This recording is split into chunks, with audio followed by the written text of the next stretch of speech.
বাহ, অনেক সুন্দর এই এলাকাটি। বাংলাদেশের মিনি সুইজারল্যান্ড খ্যাত চন্দ্রডিঙ্গা পাহাড়। অপূর্ব সৌন্দর্য প্রিয় বন্ধুরা। পাহাড় এবং মেঘের মিতালি।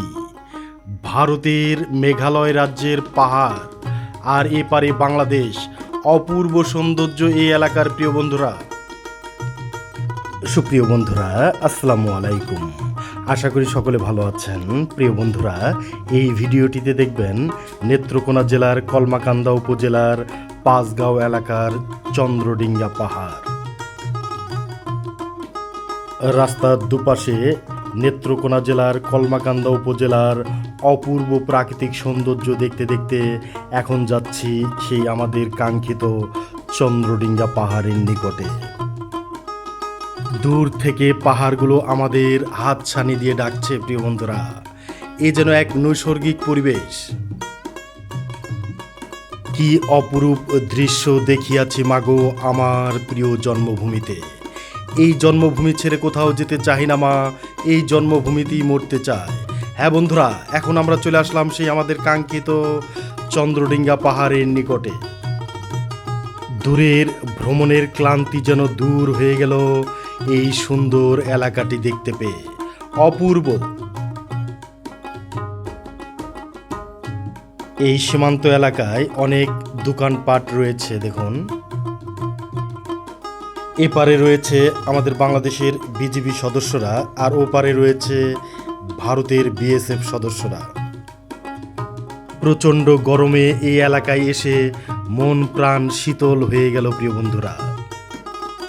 নেত্রকোনা জেলার কলমাকান্দা উপজেলার সীমান্তবর্তী পাঁচগাঁও গ্রামে অবস্থিত চন্দ্রডিঙ্গা পাহাড় প্রকৃতিপ্রেমী ও পর্যটকদের কাছে একটি অনন্য আকর্ষণীয় স্থান। এটি সবুজে ঘেরা এই পাহাড়টি ভারতের মেঘালয় রাজ্যের গারো পাহাড়ের একটি অংশ হিসেবে বাংলাদেশ সীমান্তে বিস্তৃত। চন্দ্রডিঙ্গা পাহাড়ের প্রাকৃতিক বর্ণনা ও এর সাথে জড়িয়ে থাকা ঐতিহাসিক ও পৌরাণিক লোককাহিনী আছে। দূর থেকে দেখলে এই পাহাড়টিকে একটি উল্টানো নৌকার মতো মনে হয়। পাহাড়টির এই বিশেষ গঠনশৈলীর কারণেই এটি দূর থেকে মানুষের দৃষ্টি আকর্ষণ করে। পাহাড়ের সমতল ভূমির মাঝখান থেকে হঠাৎ জেগে ওঠা এই বিশাল টিলাটি যেন সবুজের গালিচায় মোড়ানো। পাহাড়ের ওপর দাঁড়ালে চারপাশের বিস্তৃতি, সীমান্ত অঞ্চল, মেঘ, পাহাড়ের মিতালি এবং প্রকৃতির মনোরম দৃশ্য চোখ জুড়িয়ে দেয়।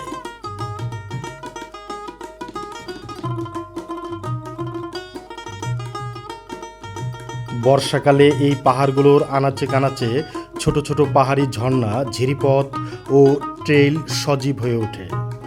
এখানে গারো ও হাজং উপজাতিদের বসতি রয়েছে। ঝিরির ঠান্ডা পানি ও কলকল শব্দ ট্রেকিং করতে আসা পর্যটকদের ক্লান্তি নিমিষেই দূর করে দেয়।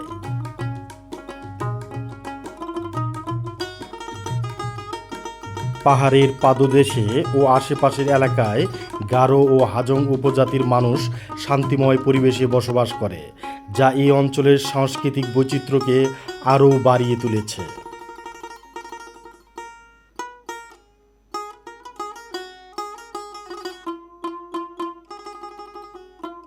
চন্দ্রডিঙ্গা পাহাড়ের ইতিহাসের চেয়ে এর পেছনে থাকা পৌরাণিক কাহিনী বা লোকগাথাই বেশি জনপ্রিয়।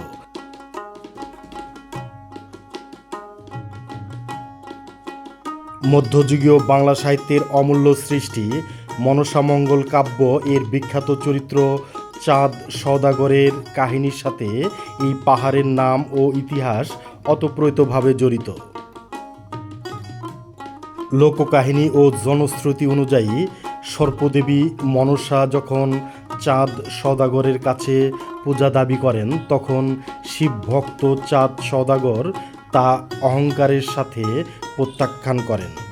দেবীর রোষানলে পড়ে চাঁদ সওদাগরের বাণিজ্য তরী বা 7টি নৌকা, যা সপ্তডিঙ্গা নামে পরিচিত, এই অঞ্চল এক ভয়াবহ ঝড়ে ডুবে যায়। প্রিয় বন্ধুরা, এখানে সুন্দর ঘোড়া দেখতে পাচ্ছি সাদা কালারের। বেড়াতে আসা পর্যটকরা চাইলে এখানে ঘোড়াতে উঠে ছবি তুলতে পারেন।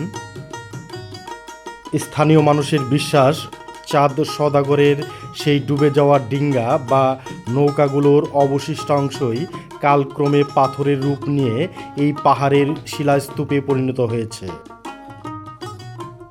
পাহাড়টির আকৃতি নৌকার মতো হওয়া এবং বৈঠার মতো আকৃতির বিশাল পাথরের চাই থাকার কারণে এর নাম হয়েছে চন্দ্রডিঙ্গা পাহাড়। নেত্রকোনার কলমাকান্দা উপজেলার সদর থেকে সহজেই মোটরসাইকেল বা স্থানীয় বাহনে চেপে পাঁচগাঁয়ের এই চন্দ্রডিঙ্গা পাহাড়ে আসা যায়। প্রিয় বন্ধুরা, যে জিনিসের শুরু আছে সেই জিনিসের শেষ আছে, তাই এখন ধীরে ধীরে বাংলাদেশের মিনি সুইজারল্যান্ড খ্যাত এই চন্দ্রডিঙ্গা পাহাড় এলাকা থেকে বিদায় নেব।